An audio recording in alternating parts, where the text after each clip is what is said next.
Uh, Firstly, I'll say may the soul of our chairman rest in peace, Honorable Prince Will. It's a sad event and it's good to talk about it since he walks in and is also the chairman of the council. The right thing to do is to shut down the place, sanitize the place, fumigate and all, disinfect the place properly so that, because since he works there, other people would have been exposed to this. It doesn't have to be, oh, my name is It-Boma Fubara and I work at the University Teaching Hospital, formerly known as the Braithwaite Memorial Specialist Hospital. I also run a health organization called HEALS. There are two aspects of it. One is HEALS with Bomango Fubara, and we also have the foundation aspect of it, which is the foundation with HEALS. Basically, we do lots of health enlightenment, advancement. We talk to our site about the lifestyle, the proper way of living, and a whole lot more concerning our health and how to make the world a better place for us all.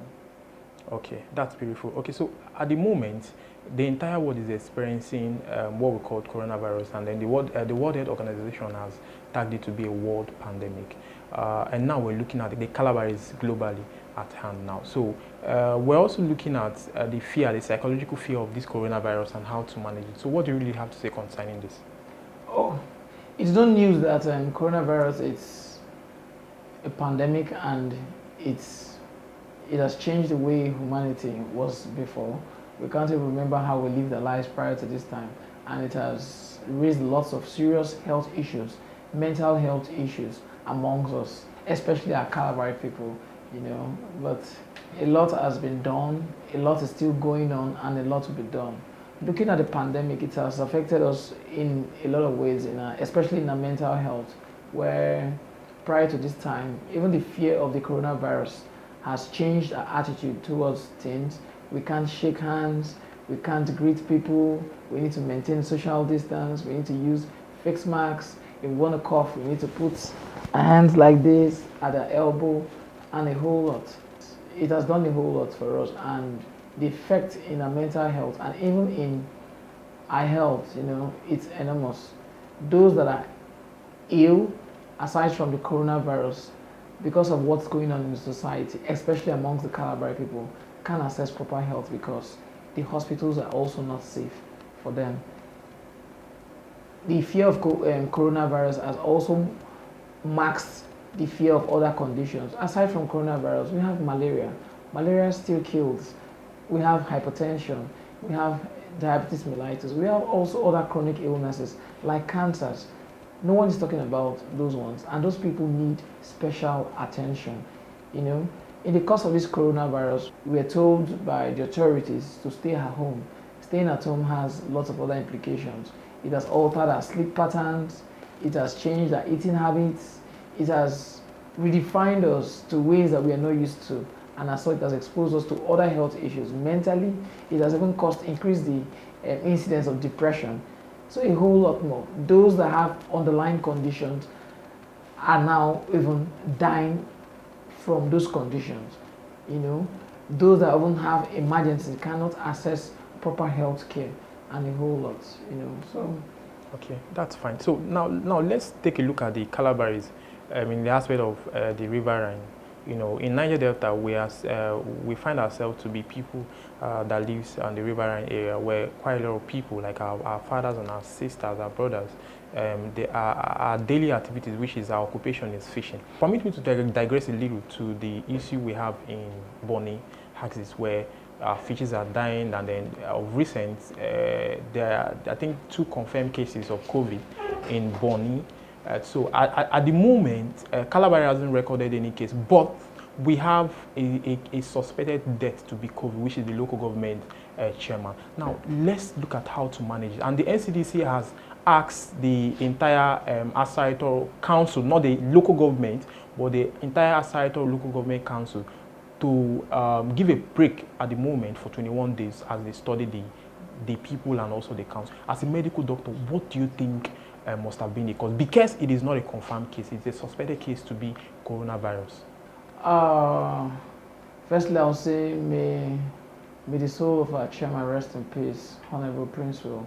It's a sad event, and it's good to talk about it. Since he walks in and is also the chairman of the council, the right thing to do is to shut down the place, sanitize the place, fumigate and all, disinfect the place properly, so that, because since he works there, other people would have been exposed to this. It doesn't have to be a confirmed case in quotes.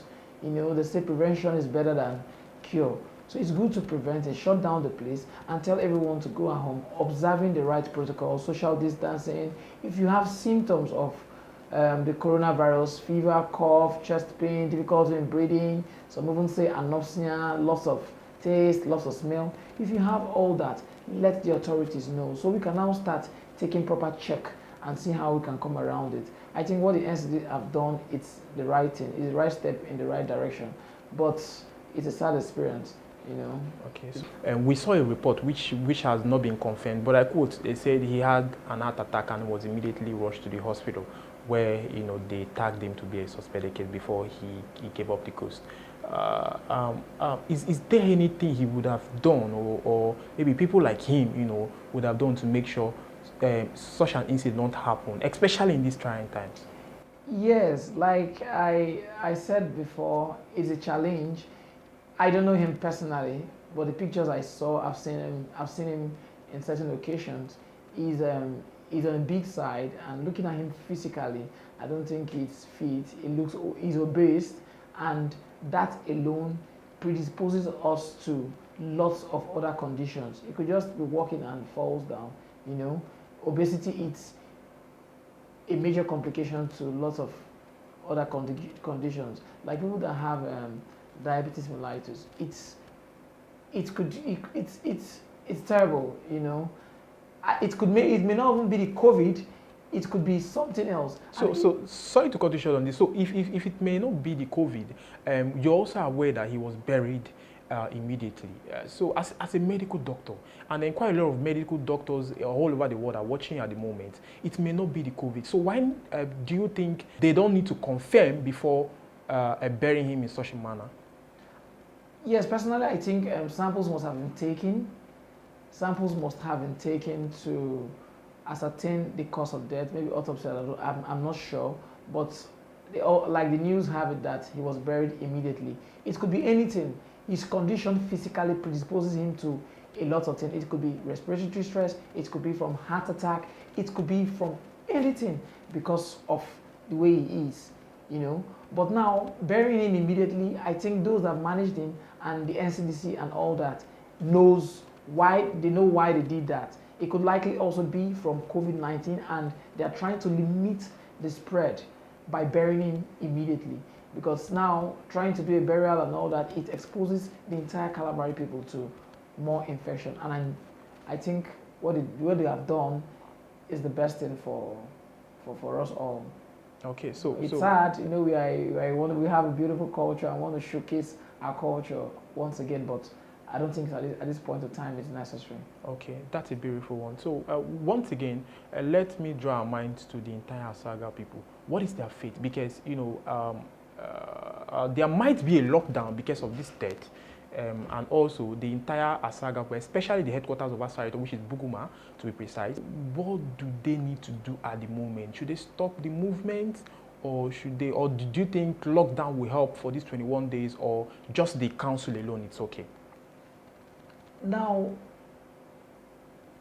coming to do that decision, there's a lot of factors that have to be put in place. It's not just a medical issue. It also has to do with an economic thing. It also has to do with the social thing. The team needs to look at it. The government, the chiefs, the chairman, the people, they all have to come together and make this decision. Aside from a medical thing, you also have to look at the economic life of these people. Coming to bring a lockdown, what is the effect?